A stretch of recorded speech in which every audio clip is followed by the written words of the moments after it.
Yes, in the Sabbath in Italy spread through into the north under Ambrose at Milan, kept the Sabbath in Milan, and that's when he went to Rome. He was then forced to keep Sunday in Rome, and that's gave rise to the saying, when in Rome, do as Rome does. And the references are there in Hyland's work.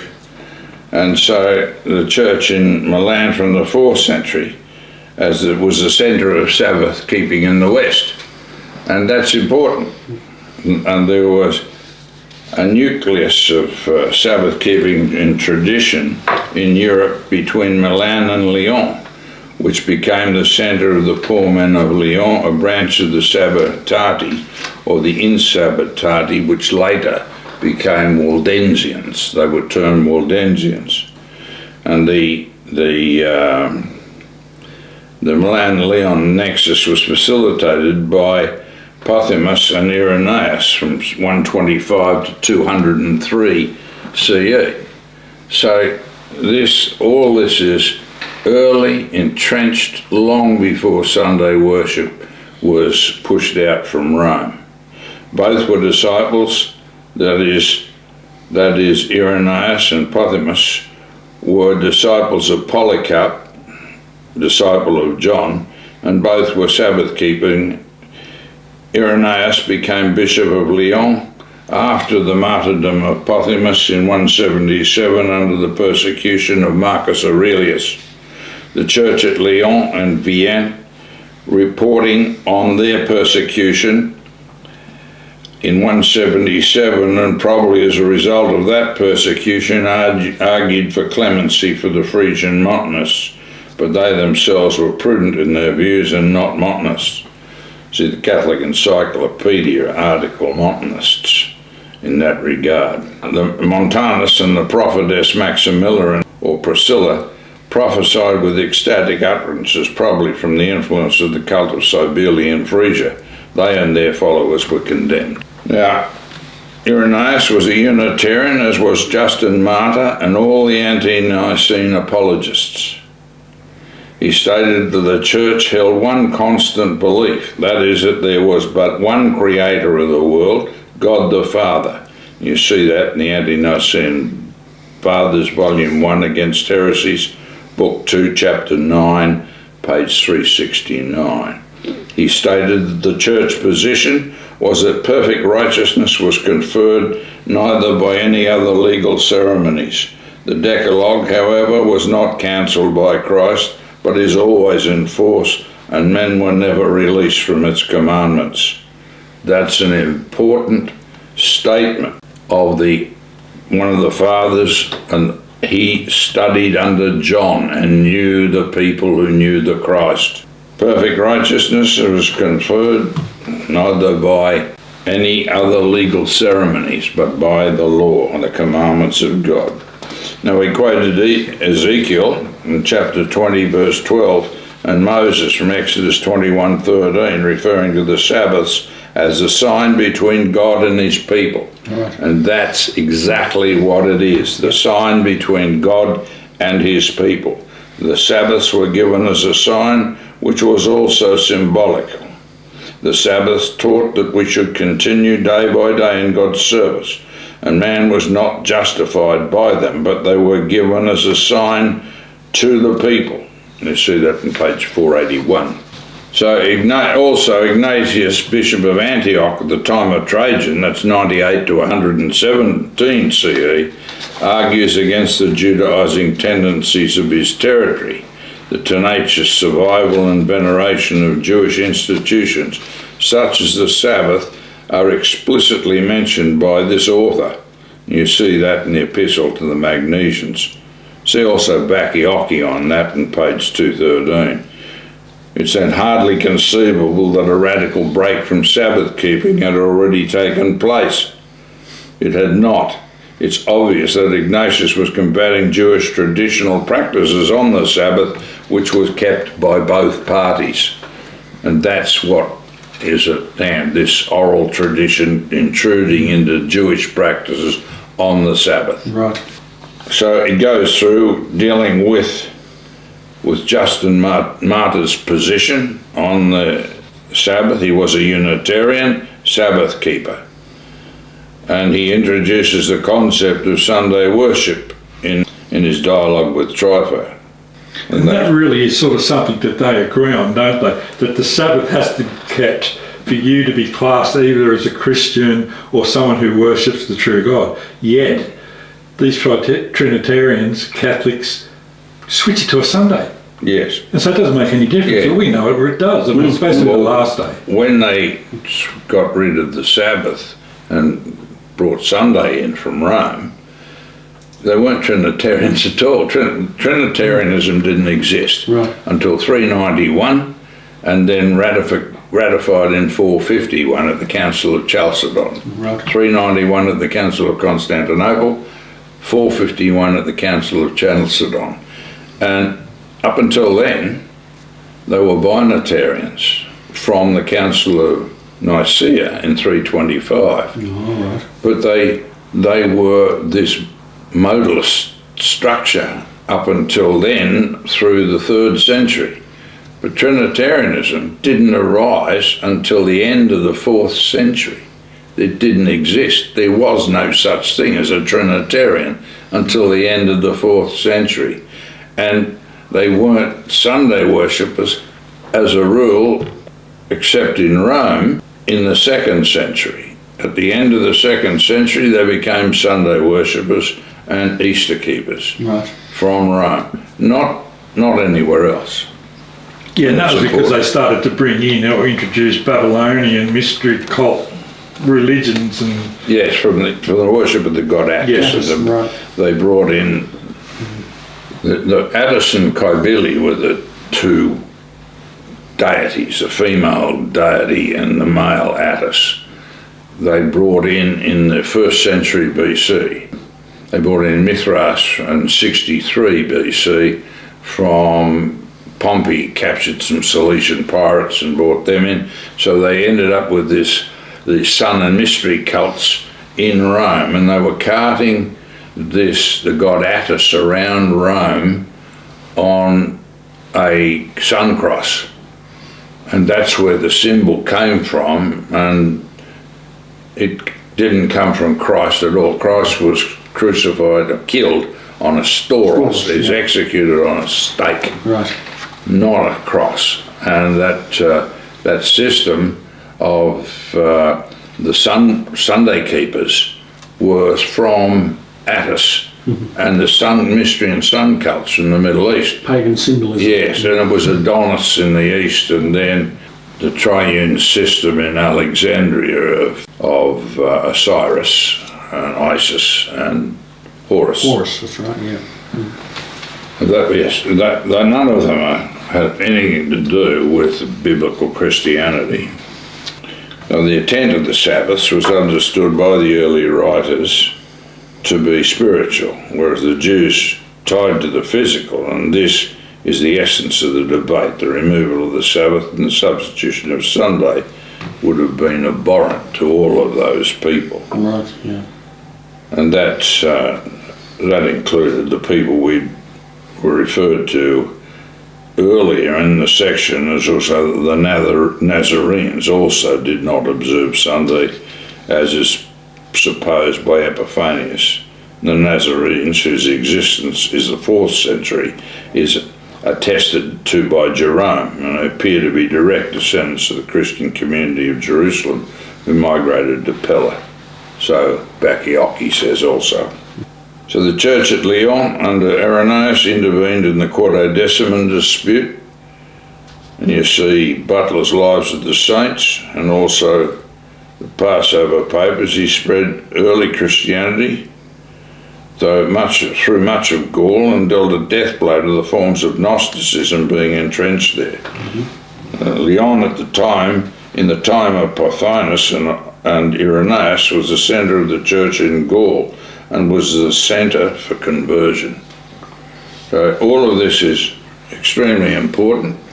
This is the history of the Sabbath-keeping church. And it's most important that if you want to be a Christian and you want to be in the first resurrection, you better understand what your predecessors believed and what they fought for and what they died for. Because there were millions of them, over 2,000 years, that died for the faith. And it's not evident at the moment in much of the world. No. And what seems a bit somewhat ironic about that is that the ones that were martyred were all Saturday Sabbath keepers, where the ones that were running around on a Saturday gleefully singing and saying we've got it right were left alone, weren't they? Well, when you say gleefully, it was the people who were keeping the Sabbath as the saints of God that were put through the martyrdom process. Right. Yeah. Yes, the people who were keeping Sunday and doing what they wanted to do and trading and doing whatever on the Sabbath were protected by the so-called Roman authorities. And the church, most of the early church, were martyrs in Rome, not running things into the ground. In the year 318, when Constantine was declared emperor at Rome, at York in Britain in 309 of the current era. Now, what he did was, he had tried to establish the Christian church as the church in the empire. He wanted to unify the structure. He himself was not a Christian. He wasn't baptized until the year 327, when he was on his deathbed virtually, and he was baptized by the Unitarian Sabbath keeper of the Bishop of Nicomedia. Right.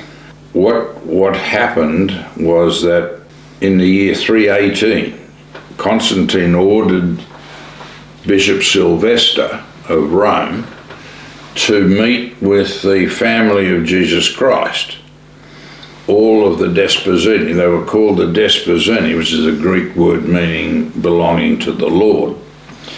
Now, these people were all Sabbath keepers. They were right throughout the area, Jerusalem through to Antioch and to the different areas, and they were bishops in that period, and they were being deposed. They were deposed by the Greeks, and they met with Sylvester, and they said that the tithe has to be reintroduced, and that the structure of the Sabbaths and the church has to be reorganized, and they had to be put back in their bishoprics at Jerusalem and at Antioch and at the number of different Alexandria in the different areas.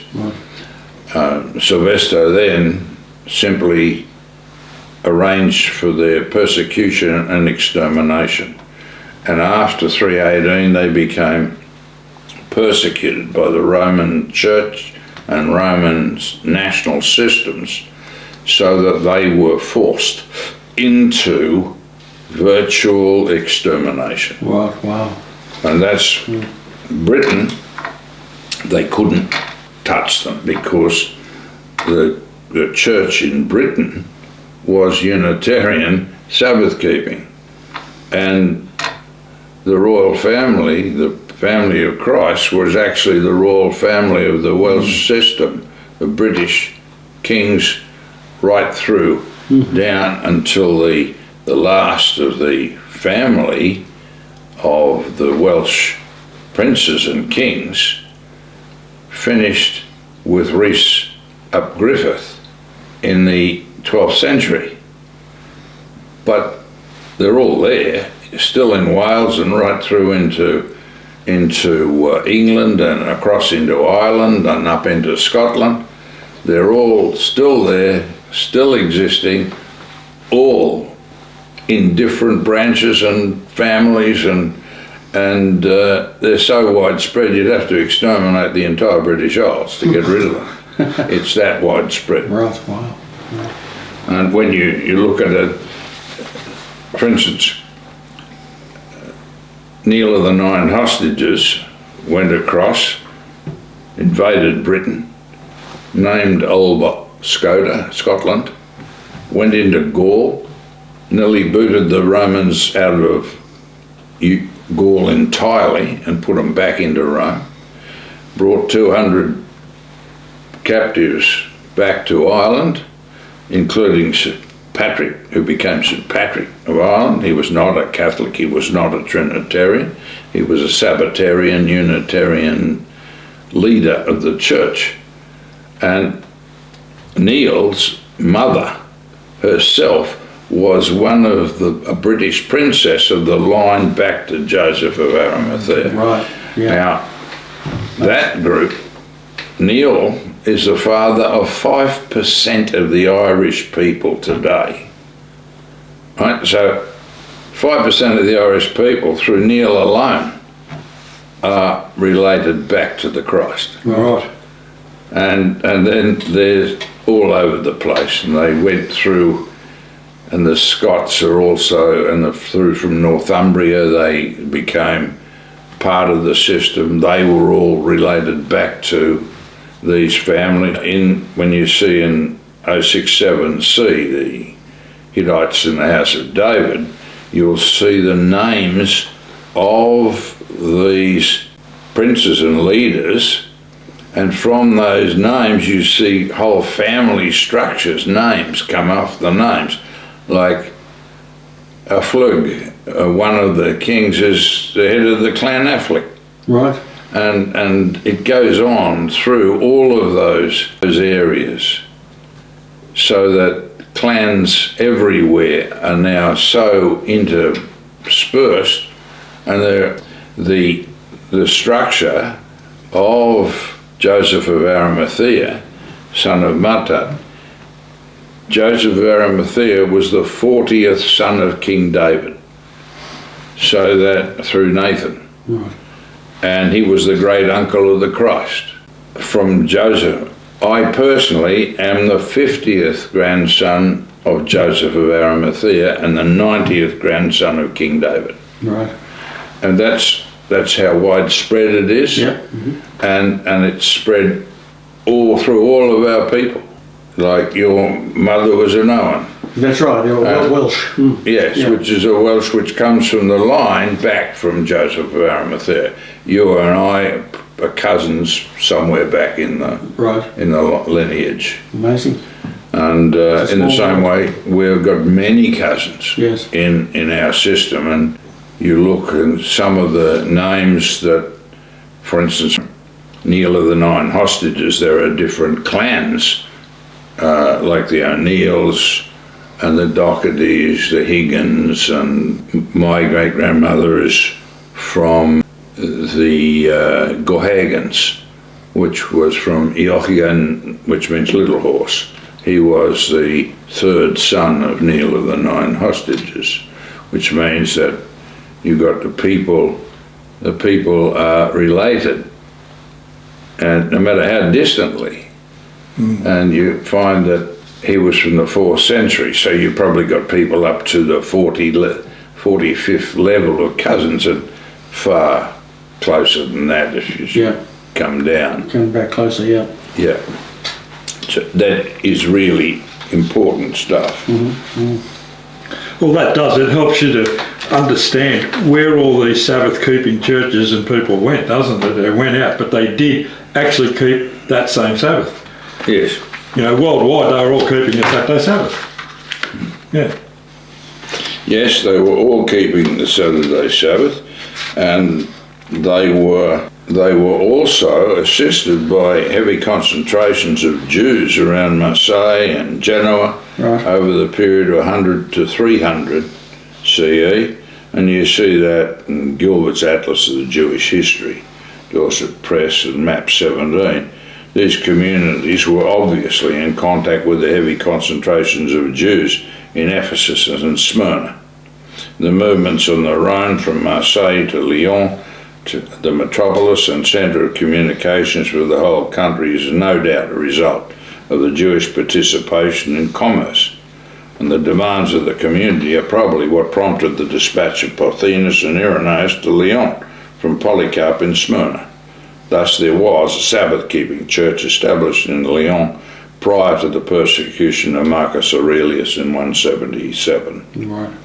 Now, Leon was the centre of the churches in Gaul when Irenaeus was made bishop, and the Church of Gaul wrote to Rome over the Quartodeciman controversy. And you see that in Eusebius' Ecclesiastical History 5:23 in support of the Asian bishops contesting the introduction of Easter. Right. Easter is not a Christian festival. No. Easter is the name of the goddess. Just look up the Oxford Dictionary, and Easter, it will say, and the Oxford Universal Dictionary will say, the name of the goddess. No argument about it, no equivocation. Easter is the equivalent of Ishtar or Astarte, Okay, yeah. that is the goddess, the consort of Baal. Wow, yeah. So you keep Easter, you're a Baal worshipper, you're not a Christian. Now, all of this continues on. The different dioceses, Council of Arles records that there were a number of dioceses established at the time, around 314, coinciding with the Edict of Toleration of Milan, and the signatories of the bishops still in existence proved the following sees: Vienne, Marseille, Arles, Orange, Vaison, Apt, Nice, Lyon, Autun, Cologne, Trier, Reims, Rouen, Bordeaux, Gabali, and Euse. The sees of Toulouse, Narbonne, Clermont, Bourges, and Paris must also be admitted. So that's the extent you're looking at. Before 314, these sees were established, existed, and are noted. And the Trinitarian Church in the Catholic Encyclopedia lists all of those sees. So there's no argument about it. Nobody's arguing that these sees didn't exist. Also, the Sabbatarian system was not monastic. Monasticism did not enter the Gaulish churches until introduced by Martin, and that's died around 397, who founded Marmoutia near Tours, and Cassian died around 435, who founded two churches at Marseille around 415. By and large, Christianity was confined to the cities among the more educated and perhaps Jewish-influenced groups. The real people were pagans, with infusions of the Gallo-Celt and Roman superstitions. The conversion of the Goths, Vandals, Suevi, Alans, etc. to Unitarianism, incorrectly termed Arianism, from the beginning of the 4th century, ended the Roman Trinitarian and Sunday-keeping ambitions for some time. Right. And we'll deal with those in the Unitarian-Trinitarian wars also. The episcopal sees of Gaul became objects of aristocratic greed under Roman influence. Honoratus founded a monastery in the island of Lawrence, that's Laurinum. From there, the episcopates were taken over, and the so-called Orthodox graduates of Lorraine placed in many dioceses. Honoratus, Hilary, and Caesarius were placed at Arles, Eucharius at Lyon, and his son Solonius and Veranius at Geneva and Venice respectively. Lupus was at Troyes, Maximus and Faustus at Reims. And they also admit that Lawrence became a school of mysticism and theology and spread its religious ideas far and wide by useful works in dogma and polemics and hagiography. So says the Catholic Encyclopedia in its reference. So the monastic schools introduced mysticism into the simple religion of the early church in Gaul. There was significant resistance to the monastic mysticism, and many of the priesthood were married. It was the Merovingian dynasty which finally introduced the Roman system at the point of the sword. 417, when Pope Zosimus made Patroclus Bishop of Arles his vicar or delegate in Gaul. All disputes had been referred to Milan, where the Council of Milan decided the matter.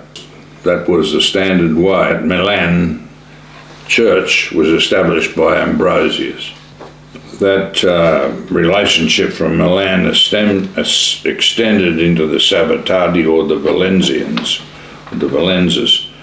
The church in Gaul were in dispute as to the nature of God on an extended basis, and the churches were continually subordinationist. They simply would not accept the views of Rome and the Orthodox. So the Church of Gaul passed through 3 dogmatic crises. Its bishops seem to have been greatly preoccupied with Arianism. As a rule, they clung to the teachings of Nicaea in spite of a few temporary or partial defections. Right. Now the result, this term Arianism is a misnomer and a ploy by the Trinitarians to make it appear as though Arianism is some sort of minor aberration from the time of Nicaea Right. under Arius. Now, that's not true at all. Far from it. The Unitarian structure of the church comes from Christ in the 1st century and the apostles. It had nothing to do with Arius. Arius was merely an advisor in logic to he was an officer of the church who advised. He wasn't at the Council of Nicaea as a bishop. Right. He was there as an advisor on logic to the council, and he left when they didn't need him. He wasn't there all the time. And to suggest that Unitarianism is an Arian doctrine of the 4th century is an utter lie and a heresy. Yeah. Very underhandedly tricky, aren't they? Deceitful. Yes, it is total deception by the Trinitarian system. So, and Sabbath keeping was extant in Rome under Gregory I from 590 to 604.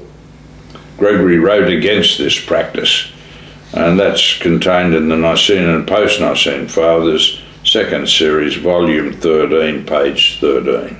It says, Gregory, bishop by the grace of God, to his well-beloved sons, the Roman citizens, it has come to me that certain men of perverse spirit have disseminated among you things depraved and opposed to the holy faith, so that they forbid anything to be done on the day of the Sabbath. What shall I call them except preachers of Antichrist? Right. Epistles B13:1. So Gregory pronounced against a section of the city of Rome because it kept the Sabbath, and he held that when Antichrist would come, that he would keep Saturday as the Sabbath. No doubt. Christ. He won't have any choice. Yeah. Oh, he will, but his options for whatever choice he makes aren't too good. This is setting the grounds to claim that the Christ is the Antichrist because he reinstates the Sabbaths and the new moons. That's what this is all about. This is out of the mouth of Satan, not anything else. Very underhanded, yes. And then, of course, won't we go on into the paper of the Sabbath Church in Asia? Yeah. And, the church located in Asia Minor was termed Paulician. Yep, yes. It might be a hint that it was set up by Paul. Yeah. Well, the Paulicians were extending right through up to the Taurus Mountains, and they were located basically between the church in Arabia and the Byzantine structure, the Byzantines. Right. Right. And they were opposed to the Byzantines, and the Byzantines from Constantinople couldn't bludgeon them into submission, and they opposed that, and they were Unitarian Christians, and that was what the Islamists became under the Prophet Qasim when they established the church at Becca Petra. Right. They were the same as the Paulicians, and they had the same doctrines, and they were allies of the Paulicians. And that went on, and the Paulicians lasted right up through into the 19th century. Wow. Yeah. And Lady Mary Wortley Montagu observed them in the Taurus Mountains in the 1900s. Right. And that's important, that these guys were still there operating, keeping their views. They must have been quite isolated to be able to exist that long. Well, they were strong, and they were supported by the Muslims. Right. And Scripture does say that the one true church will always be in existence. Yes. There's no point in history where you can't find it somewhere if you Yes. look for it. Right. Yes. That's right. And that's what happened. And the Turks outlawed the Bektashi Muslims. They killed 5 million of these Bektashi and Muslim people, the Sufi types. But amongst that, they got over 1 million Paulicians.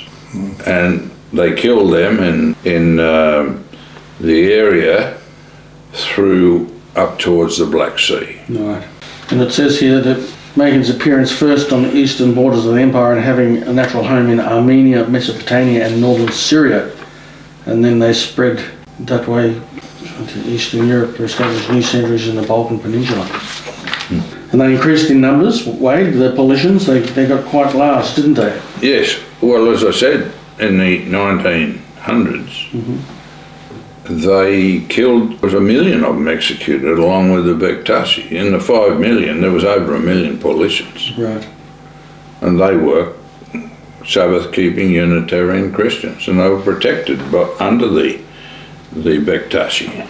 All of this is extremely important, and it shows that it doesn't matter what these weasel worders, these Trinitarians say about how the Sabbath wasn't a functioning system. It was a functioning system, and it gave rise to Islam and the Paulicians and the structure all through the East. You can't pretend that it wasn't there, which is what they try and do. Right, yes. And you can't pretend that anyone kept Sunday in the early church from Christ through until it emerged as a heresy in Rome. That's where Sunday worship comes from. It's got nothing to do with Christianity. No. And that's why you find in the early eras of the church there was a fairly large group in Rome itself. Yes. Because they could actually have a bit more freedom. I mean, in today's modern age, I mean, if a Christian church showed up at the Vatican, they're not going to necessarily be attacked, but they wouldn't be able to start to protest at the front that, the Vatican's got it wrong on a Sunday. It should be a Saturday. They could be in a bit of trouble. Yes. Yes. No, none of that was permitted, will be permitted, and when the witnesses get here, there will be a problem. When they start to stamp the system out, Judah will be corrected after the Church of God is corrected first. And the people claiming the allegiance in the churches of God to Christ as part of the church and who are keeping Hillel and worshipping two gods will not be in the first resurrection. When Christ gets here, they will either repent or they will die. And we need to understand this, and we need also to understand where these Sabbath-keeping people were, how they were protected and how God used them in different ways. For instance, the Paulicians were protected by Constantine Copronymus in 741 to 775, and they were invited to settle in Thrace. Nicephorus in 802 to 811 employed them in the protection of the empire on its eastern frontier. Michael and Leo V ruthlessly persecuted them. So they were in favour and used by some of these emperors on the Eastern Empire at Constantinople, but then ruthlessly suppressed by others. But the Paulicians, this is what Scott says in his article, but the Paulicians were too numerous, too warlike, and too well organised to be dragooned into orthodoxy. They resisted, revolted, and even retaliated by raiding Asia Minor from their mountain fastness. After 20 years of comparative tranquility, they were exposed to still more violent persecution under Theodora from 842 to 857, which under Basil developed into a war of extermination. See Krumbacher, page 1075. The Paulicians were driven into the arms of the Saracens and with some assistance from them under the leadership of the able ruler Chrysochir, they not only successfully resisted the imperial forces but forced them back and pillaged Asia Minor up to its western shores. Now that's really important, and this is, you see how the Muslims and the Paulicians were supported, and they supported each other because of the same faith. And they were not Trinitarians. They were Unitarian Christians, and that's what the original Islamic faith was. Right, yeah. Now this demonstrates two aspects of the Paulicians. Firstly, they used arms, and secondly, the Muslims regarded them as a separate group to Trinitarian Christians and rendered them assistance and protection. This protection was not confined to Asia Minor, but also extended into Spain, because you remember Spain was part of the Umayyad dynasty in the Islamic invasions and organised occupations of Spain. Spain for quite a while, wasn't it? Yes, yes. Yep. And that's where they were also protected. And we'll see that as we deal with the Inquisitions under Paper 170 and these differences in the church. The comment by Christ against the Pergamum church, which is the Pergamus era, which might be identified with this sect, is thus made more intelligible when he says in Revelation 2:16 that he will fight against them, that is, those holding false doctrines among them, with the sword of his mouth, because they were a military organisation. You can see that in Revelation chapter 2 about these people. They are military people, and he uses military terms against them. Right. And Scott records that a second deportation of Paulicians from Armenia to Thrace was carried out on a large scale by John Tzimiskes in 970. Latin Crusaders found the sect in Syria in the 11th century, and Lady Mary Montagu, as I'd mentioned before, found them in the neighbourhood of Philippopolis in the 18th century, and they were there through until the 19th century. Right. In Europe, they developed into an amalgamation with the Bogomils. That's beloved of God, is what it means. Beloved of God, yes. Yeah. And their views and influences were propagated throughout the Middle Ages by various anti-Catholic sects, and these are listed as the Cathari, Albigenses, whose affiliation with the Paulicians is probable, though difficult to trace. Their names, like Manichaeans, became in turn a generic description of any of these movements who opposed the development of Catholic hierarchy and doctrine. Scott, I bid. And they still try and pull that trick off in this day and age, don't they? They set plants into certain churches to try and corrupt the actual correct understanding and Correct. you know, They did that to the Seventh-day Adventist Church, who were Unitarian Sabbatarians, and they, when the great Unitarian theologian Uriah Smith died in 1931, they swamped it with Jesuit plants in the church, and by 1956 they'd taken over the ministry of the Seventh-day Adventists, and by 1978 they'd so reprogrammed and brainwashed the Adventist brethren that they declared Trinitarianism in their doctrinal statements. right. That's how bad it was. From Unitarianism under Uriah Smith in 1931 to 1978, they then were Trinitarian apologists, and still controlled by Jesuit plants. And a similar thing happened to the Worldwide Church, didn't it? Yes, they were penetrated by Jews and Masons, Freemasons, and by Catholics, Trinitarians, and by plants of the CIA and other intelligence organisations.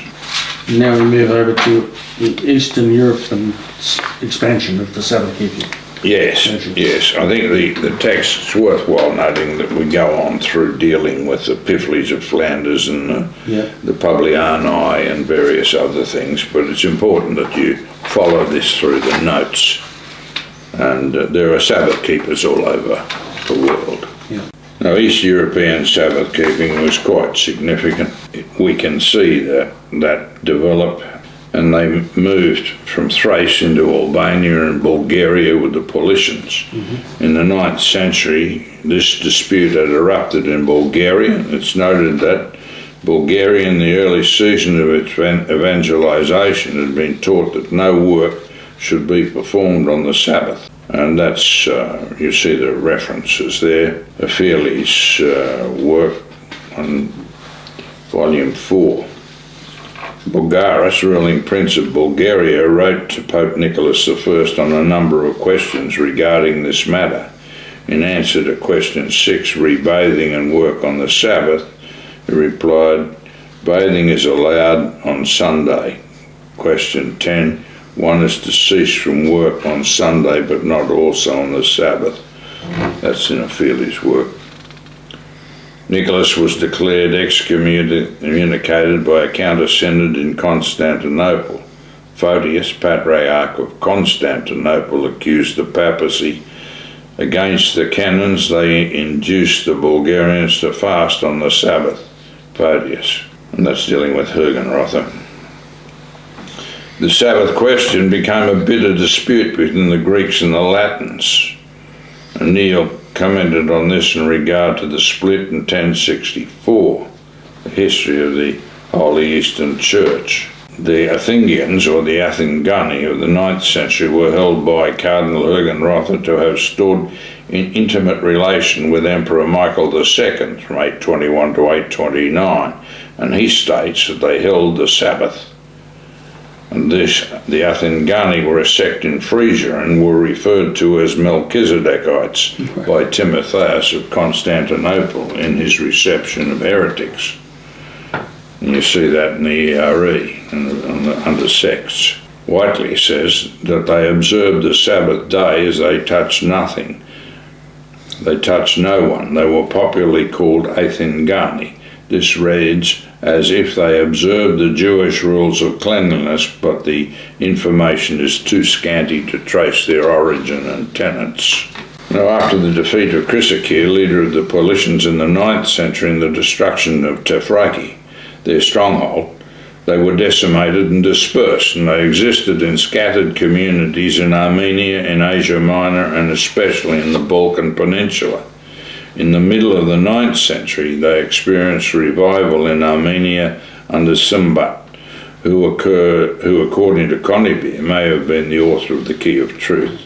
That's in the ERE article Paulicians, volume 9, page 697. Headquartered at the town of Thondrak, they received the name the Thondrakians. These various names were attempts by the ruling and orthodox systems to try and make it appear as though there were minor, disparate sects. So they called them after Waldensians or Thondrakians or Athengani or whatever, but they were all Sabbatarian Unitarians. Yeah, they tried to convolute the whole areas by having different names and so they could separate them all. But yes, they're all the same. Making them appear as though they're isolated minor aberrations against the main Trinitarian orthodoxy. Right, yeah. And that was not so true at all. They were a major organisation right throughout the people, right around the world. Right, yeah. And the second deportation under John Simiskis in 970 then occurred after these Thondrakians. Right. And this is all attacked and all tried to break them up under different names. Yeah, well, technically they were all the Church of God. Yes. But yeah, they tried to hide them away from everybody to make them not as sort of important or as big by, as you say, giving them all these little names. Different names and Now Whitley says, and this is important, the Paulicians always objected to their rivals' worship of the cross. Right. the Armenian Khazars. Therefore, the term Khazitsari, or the Khazitsarians, the Greek is the storolatre from the storos, Right, the yep. state, Yep. see. They seem to denote no small sect, but the established Church of Armenia as viewed by the Paulicians. That's how big they were. Yes. All of Armenia Right. were these Paulician groups. Right. Now, Troitsky, in his article on the Greek Orthodox Church in the ERE, article notes that the Athengani were linked to Judaism. They're grouped with but not specifically identified as Paulicians. Troitsky seems to group the Paulicians as having a belief of a mystic character, which we know to be incorrect from the extant works. There seems little doubt that the Paulicians and the Athengani, or the sects in Asia Minor, kept the Sabbaths and the food laws and carried these practices into Europe. All of that's important. Yeah. Very. Well, then, wait, we move on to the Bogomils. Yes, the Bogomil. Yes, that's one of the first groups to emanate from the Paulicians directly into Europe. Appears to have been the Bogomils, who occurred among the Slavs and particularly the Bulgars. And that became, when you got the term poor Bugre, or poor bugger, Right. That derives from. that derives from the Wow. pauvre Bugre, which is the Bulgars. French word which means poor Bulgars. Right. They're Bogomils. That's- Bogomil. Bulgarian. Yeah, and that's where it comes from. I'll give you to the boogeyman. They became, Right. these were turned into, demonized by the Trinitarian system. And the term is probably derived from Bogmilu, meaning God have mercy, or perhaps a Bogomil, or beloved of God. Right. Bogomil. Yeah. And two earlier Bulgarian manuscripts which confirm each other state that Pope Bogomile was first to present the heresy under Bulgarian Tsar Peter 927 to 968. Thus the name may be derived from a prominent representative of the sect in the 10th century. Right. But they came from the Paulicians, and that's what Yep. they are. Extension of the Paulicians. Yeah. These are the Thyatiran era, as we'll discuss under 170 and Right. other areas. The Bogomils are described as a Neo-Manichaean sect by N.A. Weber, Catholic Encyclopedia, article Bogomils, Volume 2, page 612. The sect is noted as being found in the later Middle Ages at Constantinople and in the Balkan states. The Bogomils held that both Satan and Christ had the power of creation under the will of God. Correct. That's right. You know, you think of Job and what Satan was allowed to do to Job. Yes. Well, exactly. Getting Yeah. boils and Satan was there with Christ in the Garden of Eden Yes. when they created Adam. Yeah. that's right. Yeah. Now, the Bogomils held that God the Father had a human appearance but was incorporeal. The sons of God, including Satan or Azazel, who sat at the right hand of God, and Jesus or Michael. Satan was endowed with creative power, but he rebelled, and together with the angels who followed him, he was cast out of the heavens. Satan was held to have created a second heaven and a second earth, and formed man out of earth and water. Satan could not give man a living spirit, and thus the Father bestowed life on man at their request. From the seduction of Eve, Satan lost his creative power but still retained rulership of the planet. And God sent another son, Jesus, to be assumed bodily form through Mary. Thus Satan was judged by the actions of Christ, and Satan now lost the divine name or El rank and thus became known merely as Satan. Now this history is written by the Orthodox enemies, right? Everything written about the church is written by its enemies. And the truth is very difficult to get out of these systems, and you see the doctrines of the church emerge out of all of these persecutions. Right. And what they were looking for. But it's in the Inquisitions that we see how they identified the church and how they pulled up some of the Muslims and the Jews in their persecution of the church. because the Jews held similar doctrines, Right. and the Muslims held similar doctrines. Right. Yeah, and that's what it was all about. Yeah.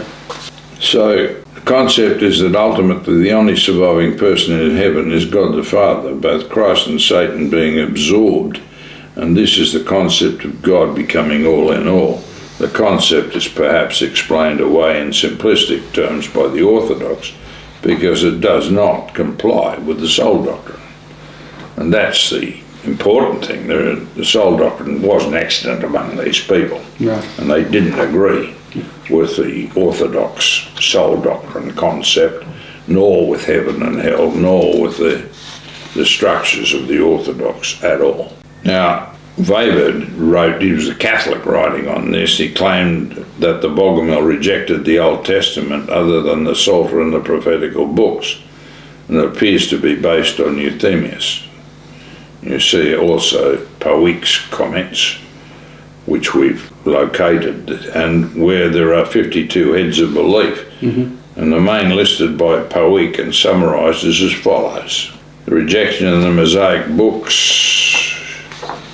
Christ's history was symbolic of a higher knowledge. They taught a Sabellian concept of the Godhead, saying that all three names of the Father, Son and Holy Spirit apply to the Father.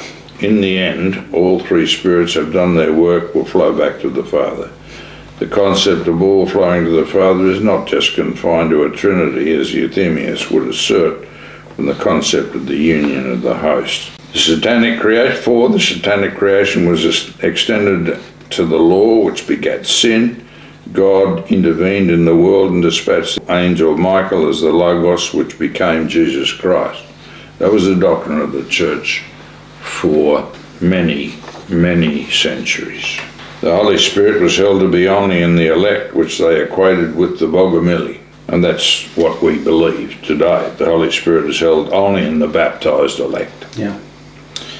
6, the elect cannot die.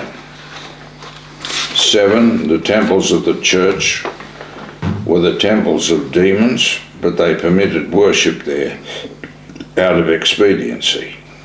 8, they alleged to have held that John the Baptist was a servant of the Jewish god Satan.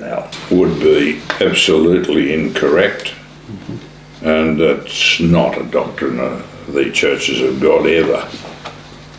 But we will see. And that's like the pot calling the kettle black, isn't it? Yes. Yes, and they claim the sect rejected water baptism, holding only spiritual baptism with the laying on of hands, is perhaps derived from the intrusion of the sect into the monastic orders. And the sect denied the doctrine of transubstantiation. Weber held that the sect condemned marriage and prohibited the eating of meat. The Bogomils extended over several centuries as a monastic order.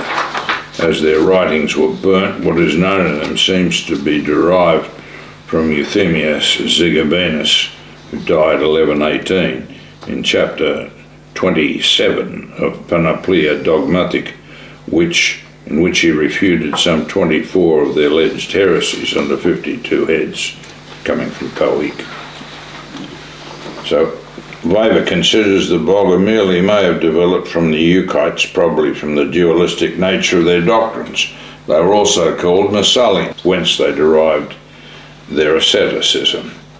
This aberration of unknown date seems to set them apart from the other groups, and they came into prominence in the 12th century. They were first mentioned by name at Philippopolis, European Turkey, in 1115. And note the continued occupation by the Paulicians here as above. Their leader Basil, a monk and physician who had appointed 12 apostles, was seized and imprisoned in 1111 after being tricked by Alexius I Comnenus 1081 to 1118, who demanded retraction of the errors, and some retracted, some died in prison. Basil was condemned to death from 1118 and burned in 1119, according to Powyk. A synod of Constantinople in 1140 ordered the destruction of its writings, and in 1143 2 bishops of Cappadocia were deposed for embracing its tenets. And the synods of Constantinople in 1316 and 1325 again condemned the sect.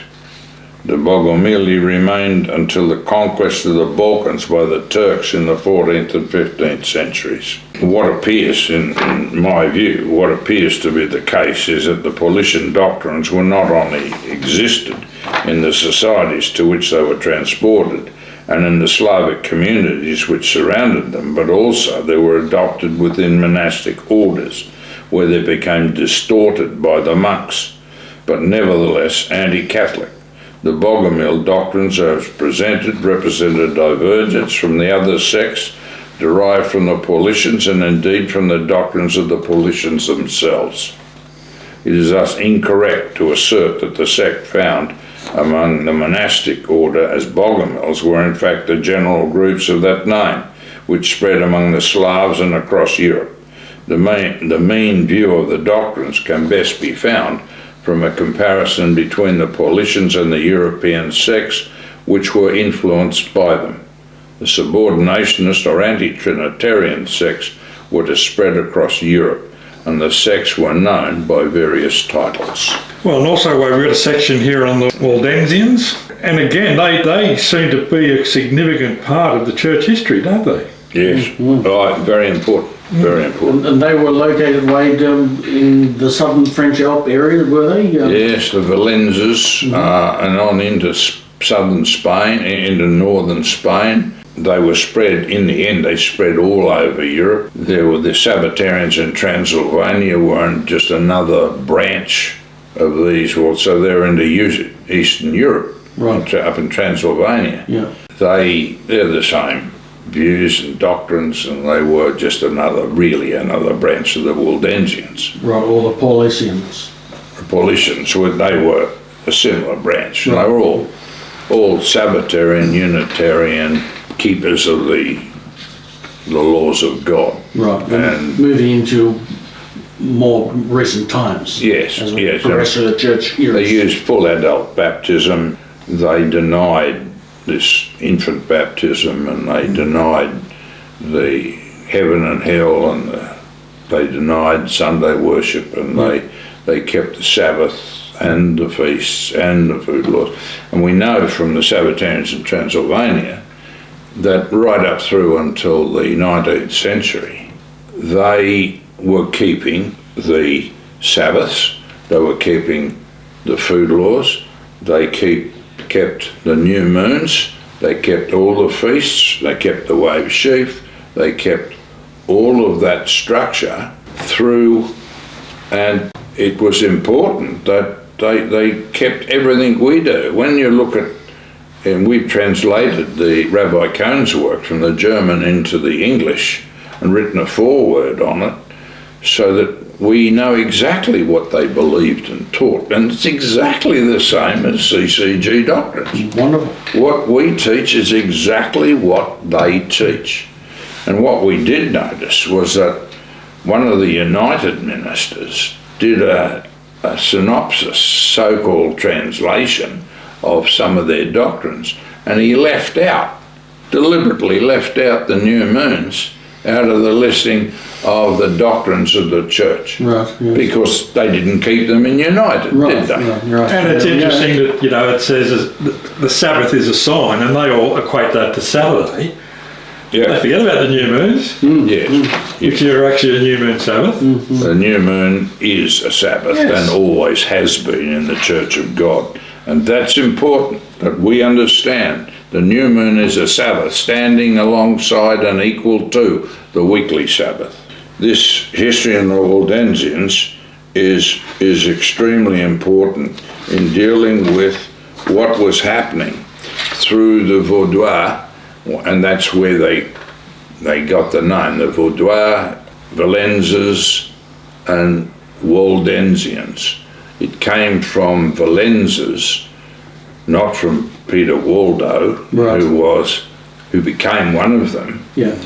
And so it's quite erroneous to say the name came from Waldo. It came from Valenzas, from the Vaudois, and it was the Waldensians from Vaudois. Yep. So the history of that And Peter Waldo was converted in 1173 by the Vaudois, the Valensas. You'll see the history of where we've dealt with Mouston's history and the Israel of the Alps, the breakdown of the history of the Waldensians, the different descriptions of them through the 14th century and then the 16th and 17th into the 18th century. And they claim to have existed at the time of the fathers. They trace their ancestry back to the early church fathers. Right.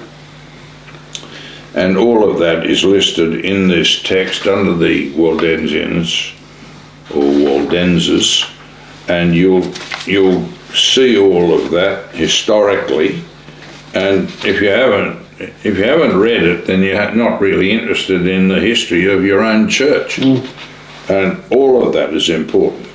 The churches of the Vaudois are discussed, and the authorities that deal with it are also discussed. And things like Adini, Ledger, Mouston, other of the Waldenses also wrote about their activities in apostolic times. I think it's important that we all look and understand and work out where we were and where they came from and what they taught, what they believed, because these people are the Sabbath-keeping church in Western and Eastern Europe. You can't deal with it. You can't ignore it. And they were also in Britain. This structure of the church went through, and it was in the Reformation in Britain that the dispute of Sabbath keeper versus Sunday keeper emerged. And the Sunday worship, the Catholics, managed to persuade them that they had to keep Sunday so they could all be uniform. And the claim of uniformity was then presented as the necessary steps. Doesn't matter what God says, doesn't matter what the 10 Commandments say, and the 4th commandment says you keep holy the Sabbath day. Forget that. We want to keep Sunday because that's uniform with Rome. We've got more power than God, because yes, we've got more power than God. we can change the Bible at will. It's shocking. Yeah, so all of this is important. Goes through into what was happening in southern France. We deal with that and the Petrobrusians from Peter of Bruges, and who was martyred, and the structure of all these people, how they organised the church and what they did and how they were persecuted and eliminated. We talk about this movement, and this text talks about the movement right across Europe and through then to the Waldensian Sabbatati. We deal with that as the basis of what their doctrines were. They were Sabbath-keeping subordinationist Unitarians, and well before Peter Waldo was on the scene. And Douglas Dodd's work on the history of the true religion, whilst useful, is not perhaps as authoritative as we would like it, but it is reasonably useful, and I've managed to quote some of his works, also according to Alex and his works, and it's most important. These quotes are important to your understanding of the history also. And we talk about Alex's work, and the Reformers held that the Waldensian Church was formed about 120 AD, and from which date on they passed down from father to son the teachings they received from the apostles. Well, this is important. Very early. Very early. In the Latin Bible, the italic was translated from the Greek not later than 157 AD. So he uses the term. We are indebted to Beza, the renowned associate of Calvin, for the statement that the Italic Church dates from 120 AD. Alex, Churches of Piedmont, 1690 edition, page 177. And Wilkinson, Our Authorized Bible Vindicated, page 35, and Scrivener's Introduction, volume 2, page 43 of Duggar and Dodd, A History of the True Religion, pages 224 to 225. Now, the formation in 120 is consistent with the dispatch of the disciples of Polycarp from Smyrna and Ephesus, and as we have dealt with in the persecution of the church at Lyon under Marcus Aurelius in 177, where Photinus, disciple of Polycarp, was martyred, and the passage of information back to Smyrna. The churches in Gaul were subjected to the council in Milan for centuries, as is established herein until papal interference.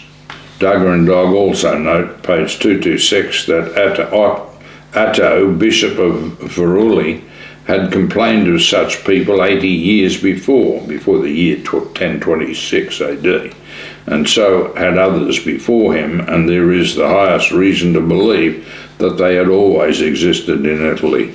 Compare Jones' Church History, page 218. So thus the establishment of the Waldensian College in Milan is a natural extension of this orientation. Duggar and Dodd go on to quote Mosheim in saying, in Lombardy, which was the principal residence of the Italian heretics, there sprang a singular sect known, for what reason I cannot tell, by the denomination Pasaginians. Like the other sects already mentioned, they had the utmost aversion to the discipline and dominion of the Church of Rome, but they were at the same time distinguished by two religious tenets which were peculiar to themselves. The first was a notion that the observance of the law of Moses in everything except the offering of sacrifices was obligatory upon Christians, in consequence of which they abstained from those meats, the use of which was prohibited under Mosaic economy, and celebrated the Jewish Sabbath. And the second tenet that distinguished this sect was advanced in opposition to the doctrine of three persons in the divine nature. Ecclesiastical Histories, Century 12, Part 2, Chapter 5, Section 14, page 127, is quoted by Duggar and Dodd, emphasis retained. So they went on to say that the Cathari did retain and observe the ancient Sabbath, as certified by Romish adversaries. Now, these quotes and structures are important, and they're there for the education of the Church of God in the 21st century, so that you know what these people believe. What our ancestors believed and died for is critical for us to understand and to know what is true. Because in the 20th century, the churches of God were told a pack of lies by people who were put in there deliberately to tell them lies, and some of them because they didn't know any different. Right. And like they say, once you put a bad apple in there, they all become bad, don't they? Well, that's right. And they all follow the same. They don't know what was good because they've never heard of it. No. Yes. Yes, it continues on. Now, what we've done also is deal with the fact that the Waldensians were a subordinationist sect prior to and at 1179, just prior to the Lateran Council. This is not even mentioned by Weber. Their two barbes, that means uncles, they called them barbes because they were prohibited from calling anyone father. Mm. So the barbes were Olivia and Sicard, fell into dispute with the Bishop of Montpellier between 1175 and 76, and 2 or 3 years later, Pope Alexander III sent the Cardinal of St. Chrysogony, Henry of Citeaux, and Reginald Bishop of Bath, then on his way to the Lateran Council and accompanied by the monk Walter Mapes and the priest Raymond of Daventry to Toulouse to inquire into the matter. 2 barbes of the Valenzas came there under safe conduct, Bernard of Raymond and Raymond of Bamiac, to be examined by John of Belesmains, Bishop of Poitiers. They then went to Narbonne to be examined by Bernard of Fontcaude under the presidentship of the English priest Raymond of Daventry. And it is this priest, Raymond of Daventry, who first used the name of Valenzas or Waldenses, Thus they were named by their inquisitors for one of their leaders. The two Barbes were condemned as heretics in 1179 by Raymond of Daventry, who then proceeded to the Lateran Council. Naming sects for major leaders has been the usual practice for centuries and gives a false impression as to the stream of thoughts and groupings they represent. Right. Now, in 1180, Bernard of Fontcode wrote the book entitled Adversus Valensas et Arianos. And you see Gay in the History of the Vaudois, page 16, note 1. And also Adene, Ibid, page 667. Adene says that it seems that these discussions arose out of the opinion of the Petrobrusians and Henricians with the poor men of Lyon in Provence. About the same time, Waldo's followers unite with the Arnaldists in Lombardy. Thus the Waldensians of France and Italy were united, and their union was cemented by persecution. A sentence of excommunication by the Council of Verona cleared the remaining followers of Waldo out of Lyon and drove them to Provence, Dauphin, and the valleys of Piedmont, Lombardy, and some even to Germany. So numerous had they become that Innocent III sent his best legates to suppress them in the years 1198, 1201 and 1203. There's no doubt, however, we're dealing with a subordinationist Unitarian doctrine which was classed as and with Arianism. In the suppression of 1203, the legates included a Spanish bishop and Dominic, called Saint, the founder of Dominicans, who then took part in the Inquisition with the Benedictines. They conducted a succession of disputations lasting until 1207, when the legate Peter of Chateauneuf was killed. 2 years later, the Pope declared the Crusade. Adeni merely refers to the Crusade as a crusade, but was in fact the Albigensian Crusade, and the Waldensians were the subject of this crusade in the same sense. In 1210, the Emperor Otto ordered the Archbishop of Turin to drive the Waldensians out of his diocese, and in 1220, the statutes of Pignerol forbade the inhabitants to harbour them. Some fled to Picardy, and Philip Augustus drove them on to Flanders. Some came to Mayence and Bingen, where 50 were burnt in 1232. Adeni, I bid. They were seen in early Spain, condemned by church councils and harried by 3 of the kings. I bid. This period over the Inquisition and the Albigensian Crusade, which extended into Spain from France, you see below in these texts. These people were aggregations of varying groups of Christians. At least some of these groups not only appeared to be Sabbath keepers in these early times, but also were persecuted for keeping the biblical holy days. It's not imperative that we read all this stuff out. The discussion is here to try and get you all to realise that this history is very important. And it's talking to you about a conflict which has over 2,000 years. Now, the reality is that we're about to see the end of this age. And as it goes, we are going to see this Trinitarian-Unitarian conflict emerge, but it will not simply be Christ resolving the issue when he gets here. It's a matter of the beast power under Satan will turn against this Trinitarian system because it created it in the first place. Satan has the power to deal with it as he will, because he invented the doctrines for this beast power. God didn't.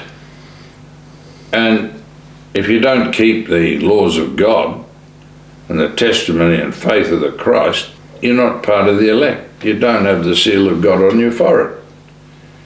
And you're not under the protection of God. It's that simple. Yep. And through these histories, it's quite easy to trace the true church, because one, it would be Unitarian, Yes, or two, it would be keeping against that day Sabbath. Yes. Three, it keeps the holy days. yes. There is no one of these Sabbatarian groups that ever kept 2 gods or 3 gods, and none of them kept Sunday worship, Christmas or Easter. They kept always Sabbaths, new moons, the feasts completely, and they always kept the food laws. By the temple calendar under the Jubilee system. Yes, yes, and that's the important structure of how it goes. From the Council of Orleans, from 1190, they were ordered to be delivered up in chains, and we've dealt with that in some of the B series. And that system, all these orders and these determinations against the Sabbath-keeping church is still extant. But you have to realise what the doctrines of the church are.